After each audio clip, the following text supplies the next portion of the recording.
Breaking news mga kababayan ko, Luistro.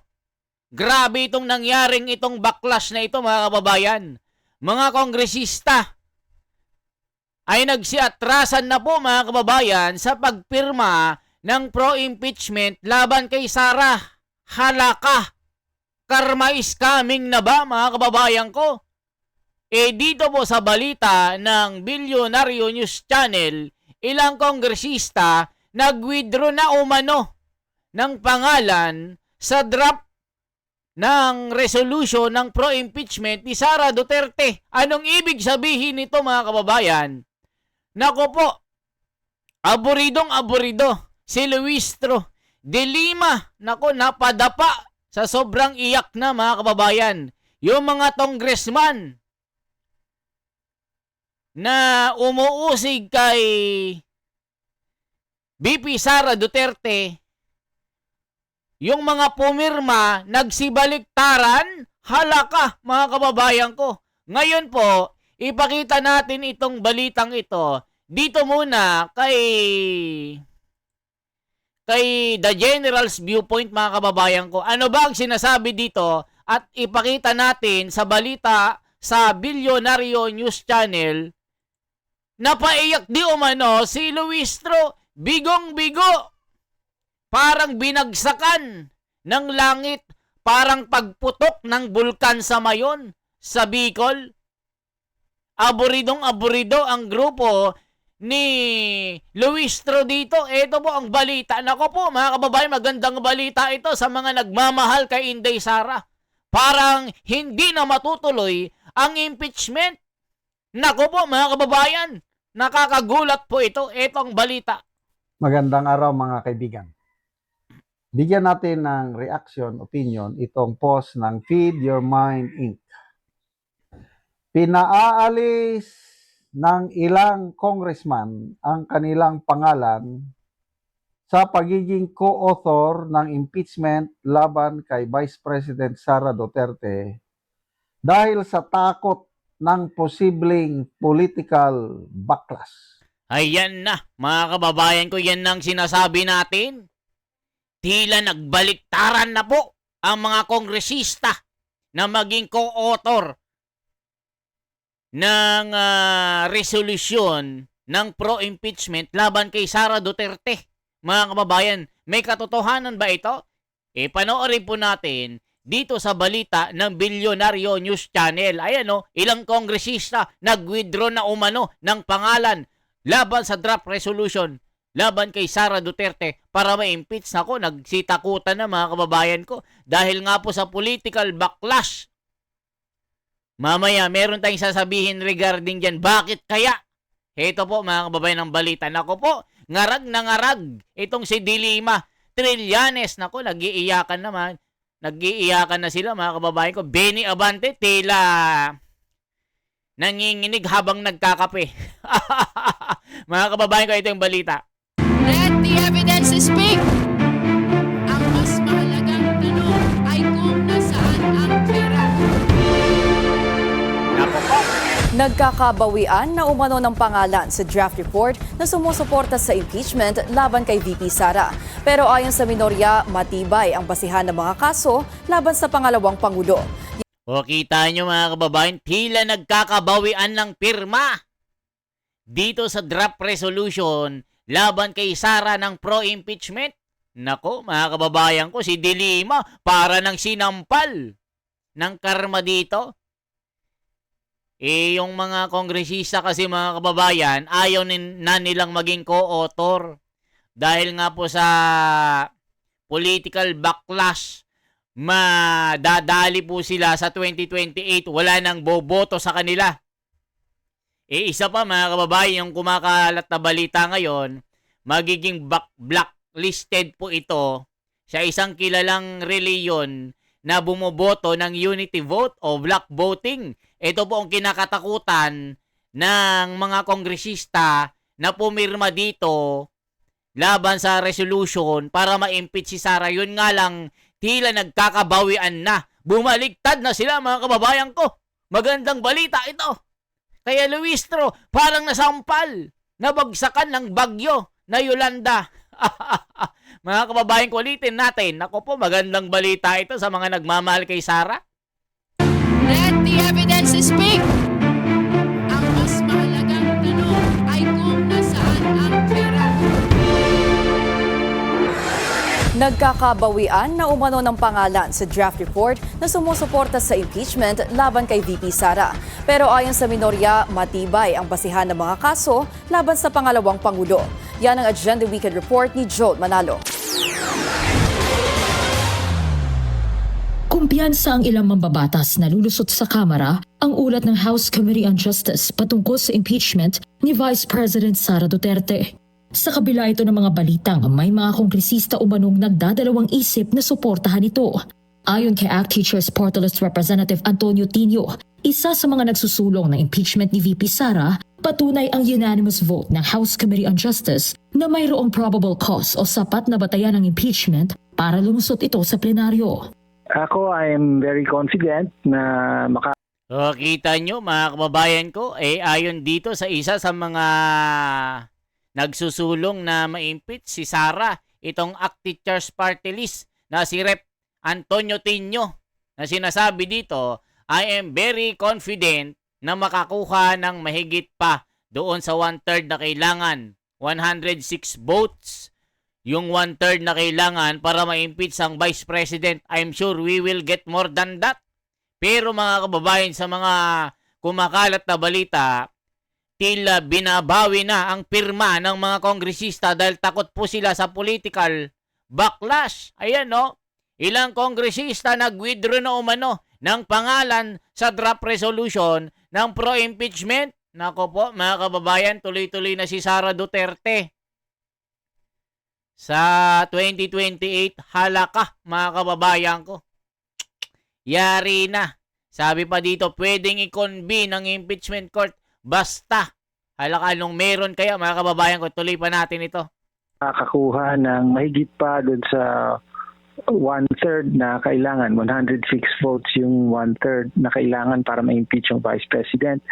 I am sure we will get more than that. Pero ayon sa ulat ng politiko, may mga kongresista na raw na bumabawi ng kanilang pangalan bilang author ng draft resolution na ihahain ng Justice Committee sa plenaryo dahil sa umano'y pangamba ng mga ito na mabatikos.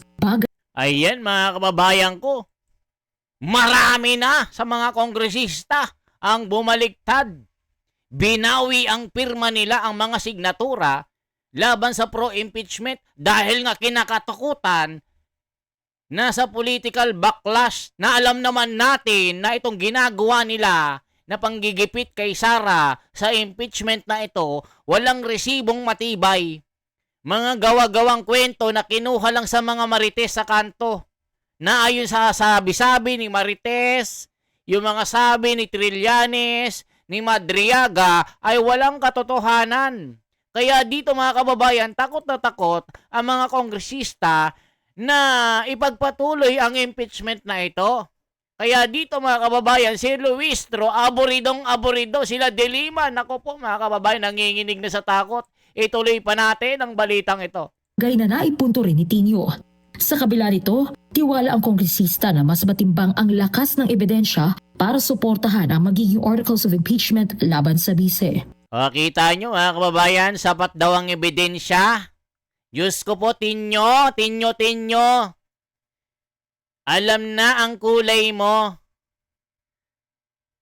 Hindi nyo iniimbestigahan ang flood control issue. Dito sa 18 Marines na mali-malita ang ibinulgar na kinulimbat ng mga politiko. Gaya rin dito sa BRC ni Pampilo Lacson at ni Tito Soto, parang utak din ni Tinyo. Mas gusto nila ng impeachment kay Sara. Pero sa pag-iimbestiga ng tunay na mga magnanakaw, hindi nila gusto. Mas ganado sa impeachment. Pero dito mga kababayan, tila naiisip na nila na ang galit ng taong bayan ay nararamdaman na nila. Takot na ang mga kongresista kaya nagbaback out na sila. Na-pull out na nila, pinull out na nila. Opo, wag nang pirmahan yan. Baka tayo ma-blacklist ng isang kilalang relihiyon. Hindi tayo makakuha ng boto sa kanila. Ikaw ba nun makakuha ng 3 million hanggang 4 million na boto na solido. Pag nakita yung pangalan mo na pumirma, tapos ka na. Tapos na ang karera mo sa politika. Magtanim ka na ng kamote. Mga kababayan ko, tuloy natin. So, pwedeng may mga umatras no sa pag-author, lalo na alam natin yung mga taga Mindanao nag-worry sila dahil sa patuloy na mataas na ratings ng Vice Presidente. Nakafocus dun sa mga may malinaw na batayan, di ba? At natalakay ito ng mabuti sa nakaraang mga hearing ng Committee on Justice. O, kita nyo mga kababayan ko, sinasabi ni Tinyo matibay ang mga ebidensya, bakit gusto pa rin siya ng taong bayan? Bakit patuloy na tumataas ang kanyang porsyento sa survey? Bakit mahal na mahal siya ng mga Pilipino? Kasi nga, wala kayo sa katwiran, Tinyo, Luistro de Lima. Kayo, Benny Abante, pastor ka pa naman, sobrang bastos ng bunganga mo, sabi ni Marcoleta. So dito, takot na takot sila na may political backlash dito. Ituloy natin ito mga kababayan ko. Para malaman ng taong bayan na hindi na ma-i-impeach si Sara Duterte dito dahil makakarma ang mga ito. So I think yung kaaprobahang resolution at articles of impeachment ay magiging matibay na dokumento na ipadadala sa Senado. Nanindigan din si Kabataan Party List Representative Rene Co na isa rin sa mga miyembro ng komite na walang dahilan para hindi lumusot sa plenaryo ang magiging articles of impeachment laban kay VP Sara. Sa isang mensahe sa BNC, Ayan mga kababayan ko, sinasabi ni Rep Rene Co, Kabataan Party List, nakilala natin ang Kabataan Party List mga kababayan. Naku po, saksakan din ito ng korupsyon. Sabi ng mga kritisismo, walang dahilan kung bakit hindi dapat lumusot sa plenary ng articles of impeachment. Hindi katanggap-tanggap ang unexplained wealth, ang higit 6.7 billion peso sa covered ang suspicious transaction sa mga account ni Inday Sara na hindi ni-report saan sa salin niya. Ang 612 million pisong maanumalyang paggasta niya sa confidential and intelligence fund ng OBP at DepEd at iba pang mga sala sa mga main. Wow, galing naman ni Rene Co. Ayaw nyo ngang ma-interrogate o matanong yung mga witness nyo, sasabihin mo, matibay ng ebidensya. Paano pagka nagkabalatan na dyan, di yari kayo. O ituloy natin. nanindigan si Co na hindi katanggap-tanggap ang unexplained wealth ng bise at ang higit 6.7 billion pesos na kabilang sa mga umano'y suspicious transactions na hindi nito idineklara sa kanyang salin. Ngayong Lunes, inaasahang aaprubahan ng Justice Committee ang kanilang ulat na siyang magtatakda ng articles of impeachment laban kay VP Sara. Sa oras na maaprubahan ito ng komite, isasama na ito sa order of business ng Kamara. Pero mga kababayan, ayon sa aking personal point of view, parang malabo. Pati nga si Franklin Drilon sinasabi na rin dito, meron na rin siyang banat dito na tila pati itong sa Senado, tila mabubulilyaso ang impeachment.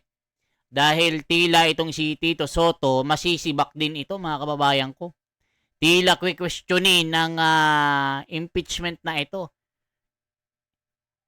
Diba, natatakot nga si Tito Soto, baka ma-delay pa ito. Pwede na raw itong mala Estel Corona na impeachment ayon sa kanya. Nagrenta pa siya ng pro or ex-justice. Sino to? Si Carpio. Na sinupalpal lang ni Senador Marcoleta dahil nga wala rin itong utak. Mga kababayan ko, tignan po natin dito anong sinasabi dito, tignan natin. Batay sa ulat ng politiko, kumakalat na umano sa hanay ng mga kongresista ang draft resolution bago dumating ang May 4. Ang nasabing dokumento ay naglalaman ng detalyadong timeline ng proseso ng impeachment mula sa paghahain ng reklamo noong Pebrero hanggang sa naging pasya ng committee noong April 29. Mahigit 40 kakongresista ang unang nakalistang may akda ng resolusyon sa pangunguna ni Gerbel Luistro. Gayunman, ayon sa isang informante, unti-unti umanong nababawasan ang bilang. Ito na. Hindi bababa sa 12 kamambabatas ang umano'y humiling na alisin ang kanilang mga pangalan dahil sa pangamba sa posibleng backlash. Kita nyo, mga kababayan ko. Tapos na ang impeachment na ito. Basura na ito. Kahit hindi sila kahit hindi sila i-blacklist ng INC, hindi na din sila iboboto ng involved sa impeachment na yan. Nako po, mga kababayan ko. Impeachment is a waste of people's money na naghihirap pa tayo ngayon. Kawawang mga Pilipino, politika lang ang alam ng administrasyong ito. Nako po, 90% ng Katoliko ayon na sa bangag na gobyernong ito. Hindi na yan sila tatanggap ng 150 milyong kada misa. Halaka. Ayon, hindi boto sa INC ang pipirma sa impeachment ni VP Sara. O kita nyo, mga kababayan ko. Ayon na rin sa mga kumakalat na balita po, ha, mga kababayan ko, pag ikaw ay pumirma, isa kang congressman, tila ma-blacklist ka sa listahan ng isang respetadong reliyon kasi nga ayaw po ng wala sa katwiran. Ang reliyon ito ay respetado at kagalang-galang. Kita nyo, higanting rally. Nagprotesta laban sa wag nang ituloy ang impeachment. Anong ginawa ng gobyernong ito? Anong ginawa ng mga congressman? Tinuloy pa rin. 'Di ba, mga kababayan ko, na kung ano-anong mga ipinupunto nila. Bakit nagrarally ang reliyon na ito? 'Di ba, mga kababayan ko? Kaya ngayon, supalpal itong si Luistro na ito. Kaya nagwi-withdrawhan na ang mga kongresista na maging co-author sa draft ng resolution ng pro-impeachment. Kaya itong si Luistro ngarag-ngarag na. Aburidong-aburido na sila ni Dilima. Nag-iiyakan na sila Trillanes dito. Mga kababayan ko, ano naman ang sinasabi ng mga tao dito? Ito, evidence dapat ang sukatan, hindi yung takot sa constituents. Halaka. Wala namang ebidensya kasi mga hestas barabas kayo. Ayan o, may mga baho din yang mga yan, takot mabalikan pag nagkataon. Halaka. O sinasabi daw, panakot ng INC. Ba't kayo matatakot kung may katotohanan naman ang sinasabi dito? 'Di ba, mga kababayan? Kasi nga, hindi na kayo iboboto. Mabablacklist talaga kayo. Kasi nga, wala kayo sa katwiran. Sinasabi ng mga tangalista, loyalistang bobo, panakot daw ng INC. Abolish Congress and Senate kung ganyan ang resulta. O, tingnan nyo. Pangalanan niyang mga kongresista na DDS, halaka. Yung mga aatras yan, yung mga politikong may mga anomalyo, kita nyo mga kababayan ko, mga tangalista, bobalista, natatakot na. Makakarma kasi kayo, wala kayo sa katwiran. Yung mga ibinabanat nyo kay Sara Duterte, wala namang ebidensya, walang resibo. Mga hestas, barabas kayo. O, tignan nyo mga kongresista, nagsisiatrasan na dito. Okay po. Yan lamang po ang ating bahagi, mga kababayan. Kayo naman ang umusga dito. Anong masasabi nyo? Bakit nagsisiatrasan ang mga kongresista sa draft resolution sa pro-impeachment? Natatakot kasi sila na mabaklas sila sa kanilang karera. Hindi na sila iboboto ng taong bayan at wala pa silang makukuha na boto sa milyong-milyong kaanib ng kapatiran. Yan po ang kanilang kinakatakot ngayon. 'Di ba? solid yan. Eh may 4 million ka lang na lamang sa kalaban mo, panalo ka na. O, pipirma ka pa? O hindi? Domino yan. Domino effect yan. 4 million na solid vote, tas gumaya pa ang ilang mga reliyon, di may 8 million ka na. 15 million, 20 million, hanggang 35 million, hanggang 50 million. Buong Pilipinas. Di ba? Dahil may katwiran ang reliyon na ito. Gagayahin nila dahil magandang halimbawa ito sa sambayan ng Pilipino. Di ba? Itong ginagawa nilang impeachment kay Sara, wala sa katwiran. Labag sa saligang batas. Puro sariling interes at panggigipit ang ginagawa nila. Gaya ng ginawa nila kay Tatay Digong. Ipinagkait ang kanyang karapatan na ipagtanggol ang kanyang sarili. Anong ginawa? Dinala sa ibang bansa. Doon nilitis ng mga Hestas Barabas. Hindi man lang binigyan na litisin sa kanyang sariling bayan dito sa mga lokal na hukuman sa ating bayan. Anong ginawa nila? Manitok. Para sa sariling bulsa, binenta nila si Tatay Digong. Ang masama pa dyan, tila itong ICC isang bayaran. Anong masasabi nyo? For transparency, for a better democracy, ito po si The Wonders Philippines. Isang like, isang share po at isang subscribe. Buong mundo. Buong mga kababayan natin abroad, mga OFW, magkomento kayo. Anong masasabi nyo dito? Mabuhay po. For transparency, for a better democracy, sa katwiran at batas. Dito lang tayo susunod. Okay po, mabuhay.